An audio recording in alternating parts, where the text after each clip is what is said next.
नमः संस्कृता सर्वेभ्यः। आज हम सभी नीति शतक के वाचन को सुनते हैं।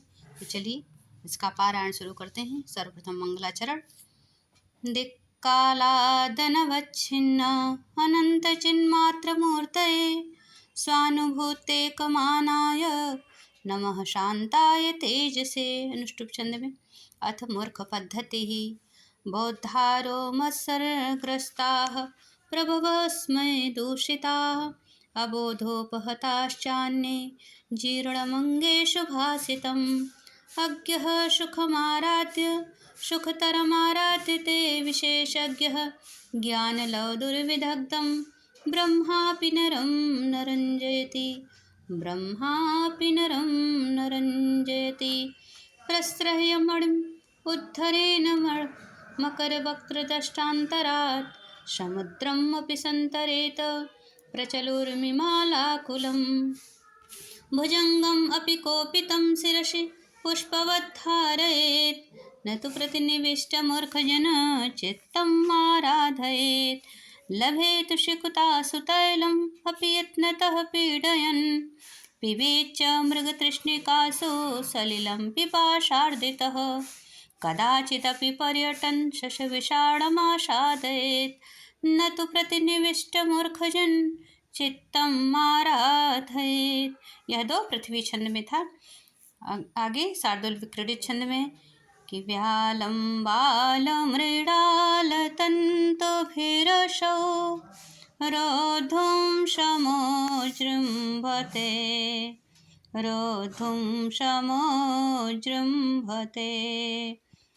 छेत्तुं वज्रमणिं शिरीषकुसुम प्रान्तेन सन्नहयते माधुर्यं मधुबिन्दुना रचयितुं क्षाराम्बुधेरिहते मूर्खान्यः प्रतिनेतुमीक्षति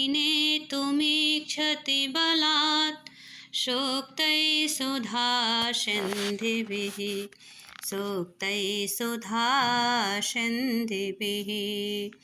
सूर्यास्वैर्यदिमः सजौ शततका शार्दूलविक्रीडितं स्वायत्तमेकान्तहितं विधात्रा विनिर्मितं छादनमज्ञताया विशेषतः सर्वविधां समाजे विभूषणं नम पंडितानां यदा किञ्चिद्योऽहं द्विप इव मदान्धः समभवम् तदा सर्वज्ञोऽस्मीत्य भवदयवलिप्तं मम मनः यदा किञ्चित् बुधजनसकाशात् अवगतं तदा मूर्खोऽस्मीति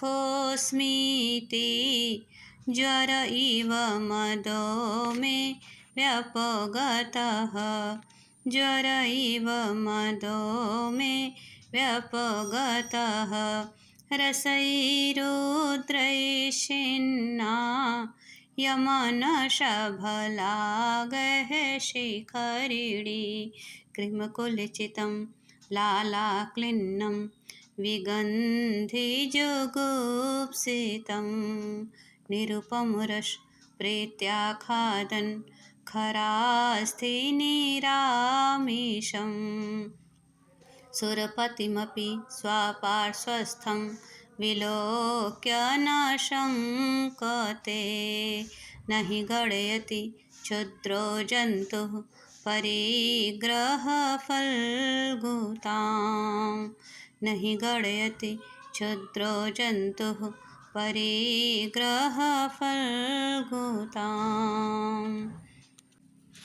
न समरसलागः षड्वेदै हयैर्हरिणीमता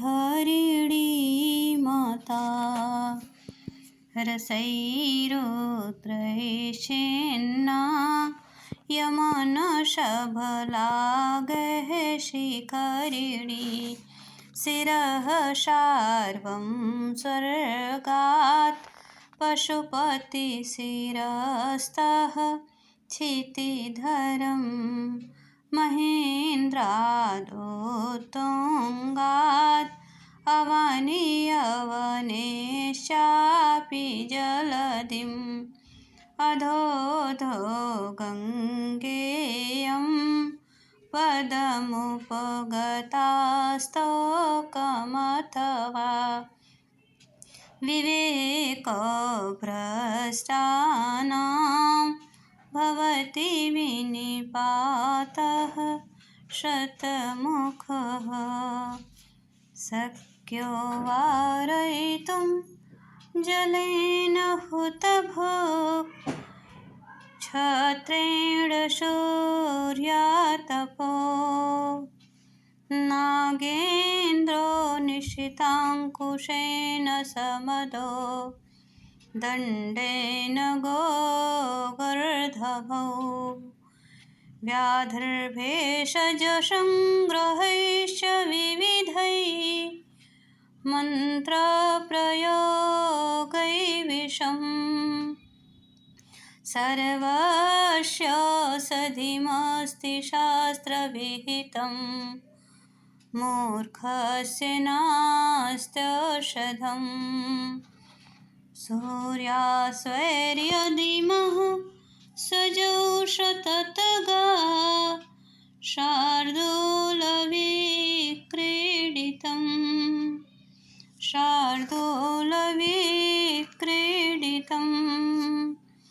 शास्त्रोपष्कृतशब्दसुन्दरगिरः शिष्यप्रदेयागमा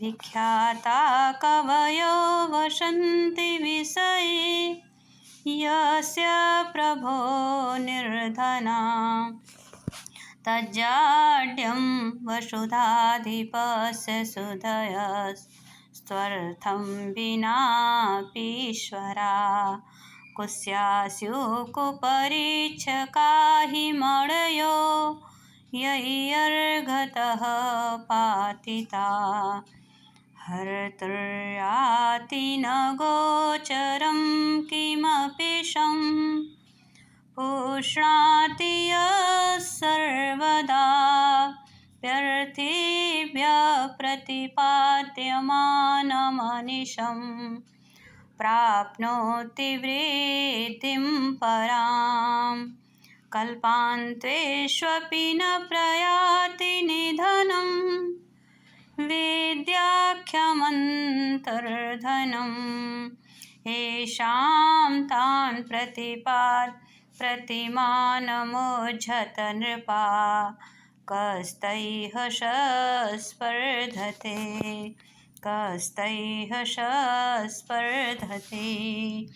सूर्याश्वैर्यधीमः सजोषततगा शार्दूलविक्रीडितम्।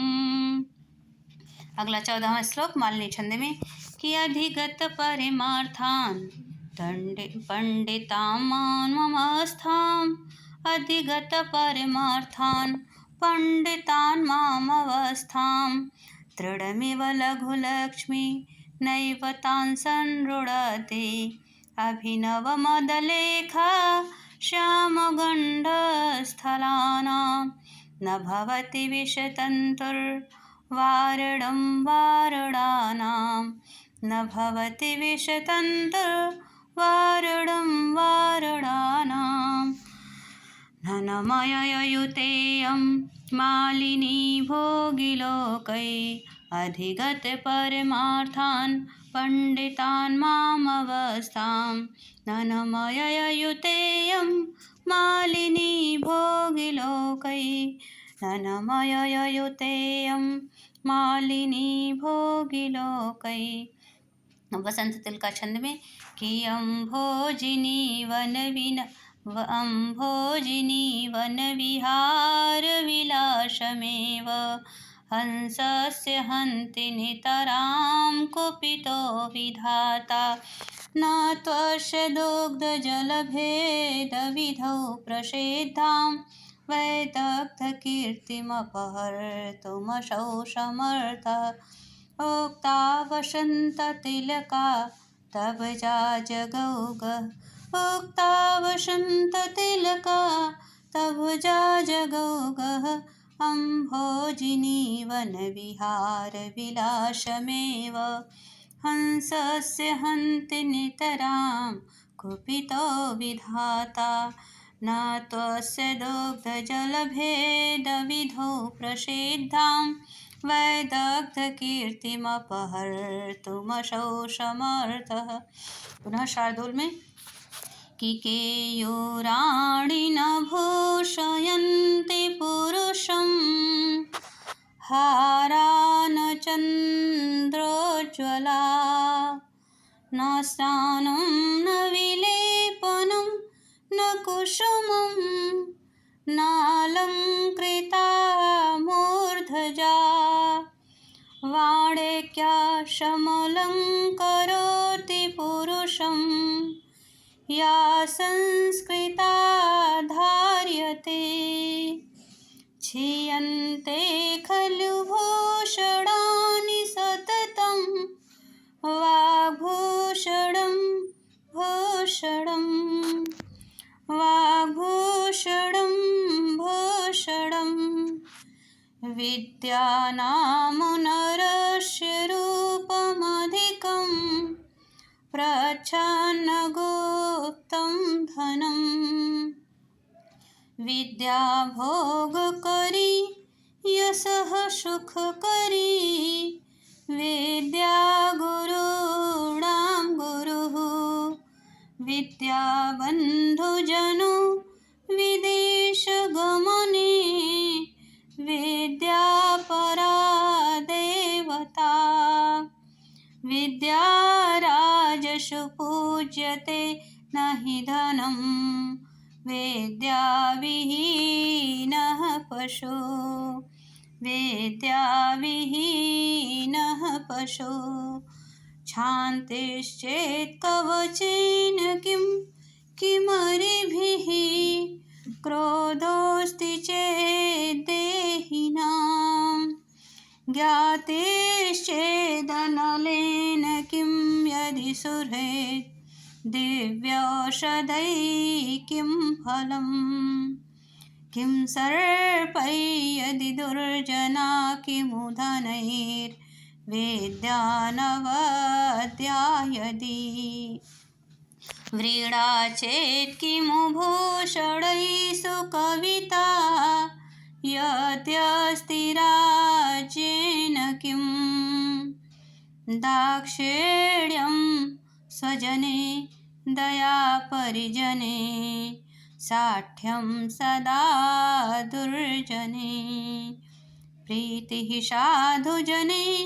नयो नृपजने विद्वज्जने चार्जवं शौर्यं शत्रुजने क्षमा गुरुजने कान्ताजने धृष्टता ये चैवं पुरुषा कलासु कुशला तेष्वेश्वलोके स्थितिः तेषेश्वलोके स्थितिः सूर्याश्वैर्यदिमः सजोषततगा शार्दूलविक्रीडितम्।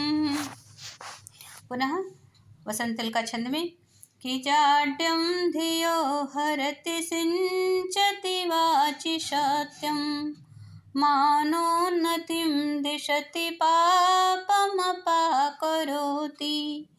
चेतः प्रसादयति दीक्षुतनोति कीर्तिं सत्संगतिः कथय किं न करोति पुंसां सत्संगति कथय किं न करोति पुंसाम् उक्ता वसन्ततिलकात् भुजा जगौगः। पुनः अनुष्टुप छंद में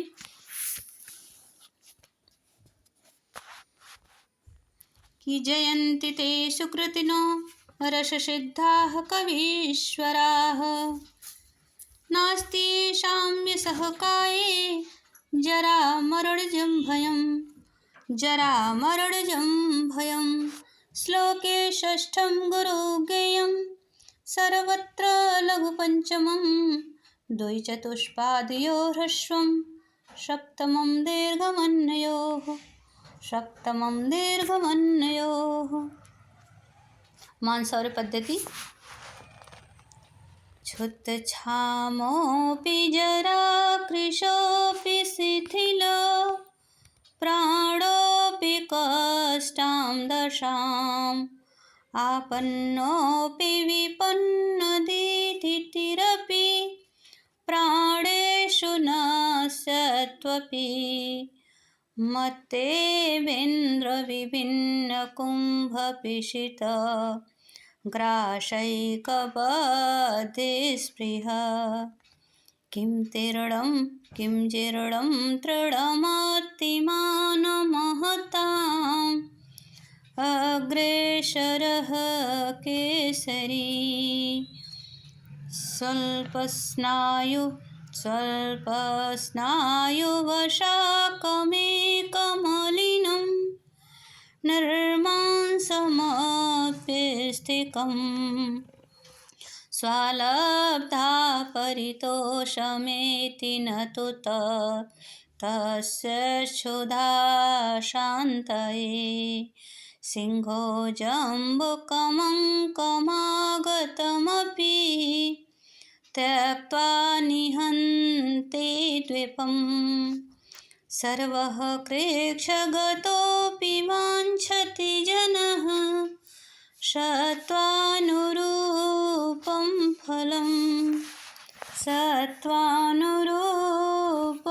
फलम्।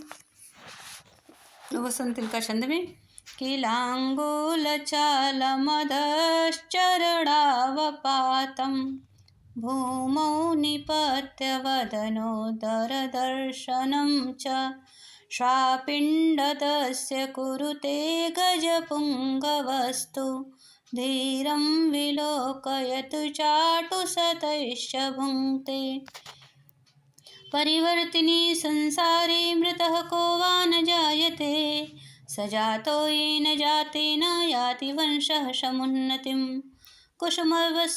कुसुमस्तबकस्यैव द्वैवृत्तिर्मनस्विनः मूर्धन्वा सर्वलोकस्य शीर्षदेव नैव वा सन्तन्येऽपि बृहस्पति प्रभृतयः सम्भाविता पञ्चशास्तान् प्रत्येष विशेष विक्रम रुचिः राहुर्न वैरायते द्वाएव ग्रसते दिवाकरनिशा प्राणेश्वरौ भास्वरौ भ्रातः परवडि पश्यदानवपतिः शीर्षावशेषाकृतिः वहति भुवन श्रेणीं शेषः फलाफलकी स्थिताम्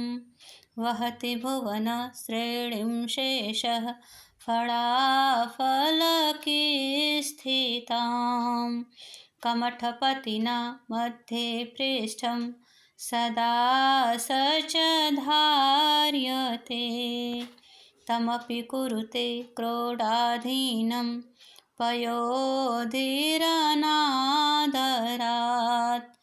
अहमहतां निःसीमान् चरित्रविभूतयः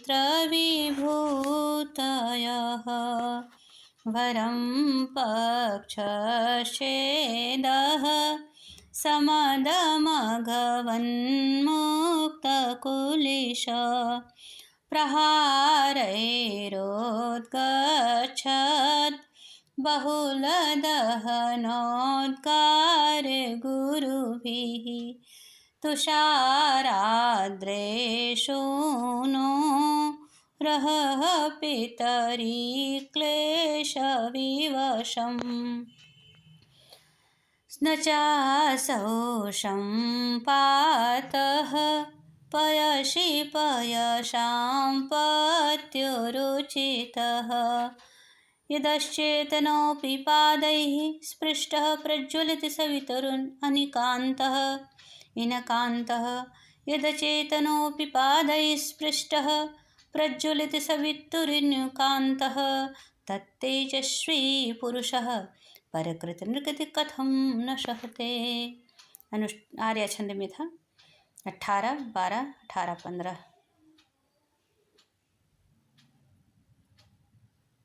क्षम्यताम 12, 18 और 12, 15 इसकी मात्रा है ना, विषमृत है। अगला आर्या फिर है कि सिंह शिशुरपि निपतति मदमलिन कपोल भित्तिषु गजेषु प्रकृतियं सत्त्ववतां न खलु वयस्तेजसो हेतुः। अथ अर्थपद्धतिः जातुर्यातुरशातलं गुडगडस्तत्राप्यधो गच्छता शीलं शैलतटात् पतत्वभिजनः सन्दहयतां वह्निना सौरे वैरिणि वज्रमाशु निपतत् त्वर्थोऽस्तु न केवलम् येनैकेन विना गुणास्त्रिडलव प्रायाः समस्ता इमे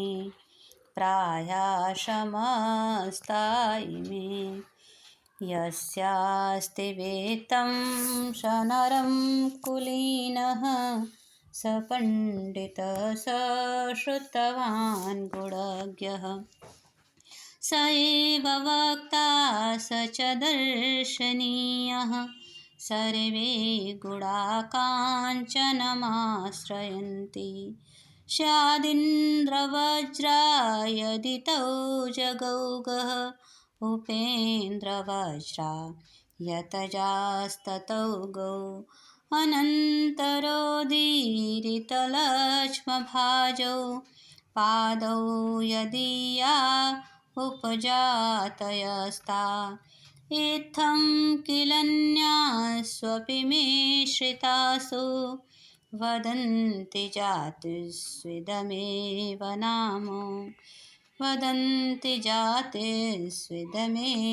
नाम उपजाति छंद है का लक्षण है। हाँ, ऊपर आर्या का लक्षण सुन लीजिए। आर्या का यस्याः कहाँ गया। हाँ, सिंह शिशुरपि यस्याः प्रथमे पादे द्वादशमात्रास्तथा तृतीयेऽपि अष्टादश तृतीये चतुर्थके पंचदशार्या। यानी 12 मात्राएं प्रथम पाद में, द्वितीय में 18, तृतीय में 12 और चतुर्थ में 15। ऐसा हमारा आर्या है, ये विषमृत है। ठीक है, मात्रिक छंद है हमारा आर्या। आइए 34वां श्लोक। दौर्मन्त्रान् नृपति विनश्यति यतिः संगासुतो लालनात् विप्रो नध्ययनात् कुलं कुतनयात् शीलं खलोपासनात् हृन्मध्याह्ननवेक्षणादपि कृषिः स्नेहः प्रवासाश्रयान् मैत्री चाप्रणयात् समृद्धिरनयात् त्यागात् प्रमादाद्धनं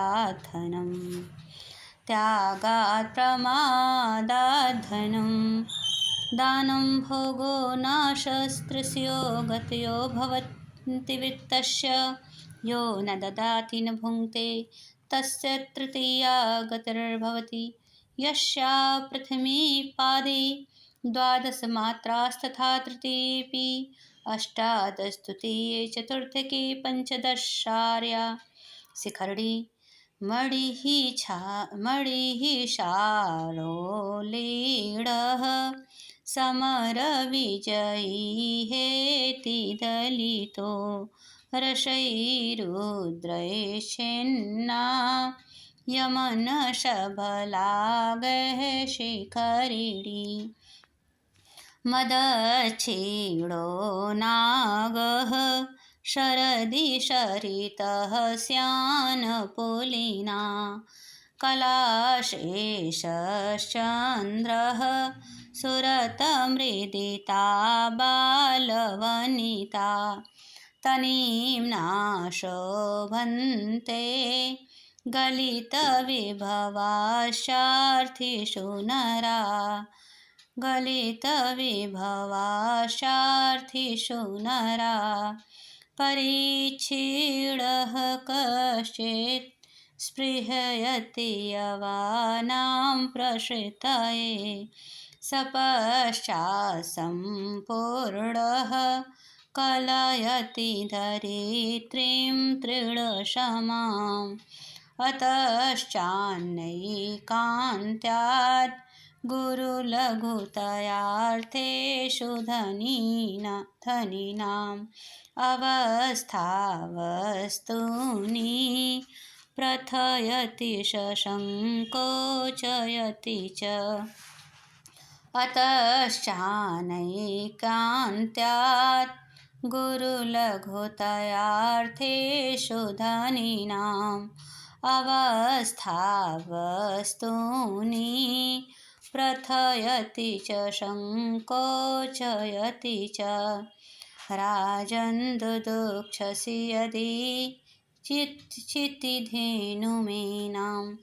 तेनाध्यवसमिव लोकममुं पुषाळ तस्मिन् च सम्यग्निशं परिपोष्यमाणे नानाफलं फलति कल्पलतेव भूमिः उक्ता वसन्ततिलका तभजा जगौग सत्यानृता च परुषा प्रियवादिनी च हृंसा दयालुरपि चार्थपरावदान्या नित्यव्यया प्रचुरनित्यधनागमा च वाराङ्गनेव नृपनीति अनेकरूपा वारांगनेव नृपनीति अनेकरूपा।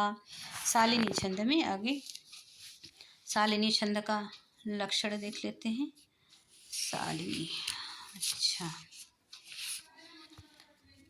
आज्ञा कीर्तिं पालनं ब्राह्मणानां आज्ञा कीर्तिं पालनं ब्राह्मणानां मातौ गौचेच्छालिनी वेदलोकै मातौ गौचेच्छालिनी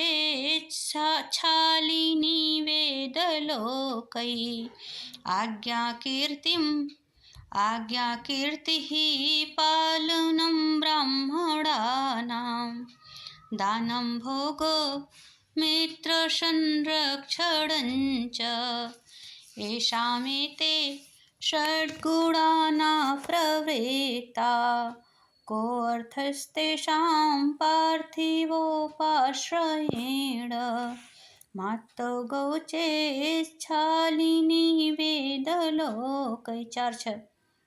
ये 4 और 7 पर यति होती ना, इस पर 4 और 7 पर यति होती है। 11 वर्ड इसमें है। अगला है हमारा शार्दूल विक्रीडित छंद में कि यद्धात्रा निज भालपट्टलिखितं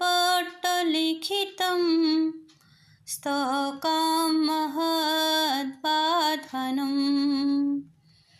तत्प्राप्नोति मरुस्थलेऽपि नितरां मेरोचनातोऽधिकम् तद्धीरो भवेत्तव सुकृपणां वृत्तिं वृथा मा कृथा कूपे पशुपयो निधावपि घटो गृह्णाति तुल्यं धनं गृह्णाति तुल्यं जलं। क्षम्यताम्। कूपे पशुपयो निधावपि घटो गृह्णाति तुल्यं जलम, अर्थात जिसमें जितना जल है उतना ही ग्रहण करता है, ये जानिए इसमें कहा गया। अथ दुर्जन पद्धति ही, द्रुत विलंबित छंद में देखिए द्रुत विलंबित का सबसे पहले लक्षण कि द्रुत विलंबित माहन भो भरो, 12 वर्ण होते हैं कि अकरुण त्वमकारण विग्रह परधने परयोषिति च स्पृहा सुजन बन्धुजनेष्वसहिष्णुता प्रकृतिषेधमितं हि दुरात्मनां द्रुतविलम्बितमाहनभो भरो दुर्जनः परिहर्तव्यो विद्यालङ्कृतोऽपि सन् मणिना भूषितः सर्पा किमसौ न भयङ्करः जाड्यं ह्रीमतिगणयते व्रतरुचौ दम्भः शुचौ कैतवं सूरे निगृह्णता मुनो विमतिता दैन्यं प्रियालापिनी तेजस्विन्नवलिप्तता मुखरता वक्तर्यशक्तिस्थिरे तत्को नाम गुणो भवेत् स गुणिनां यो दुर्जनैनाङ्कितः।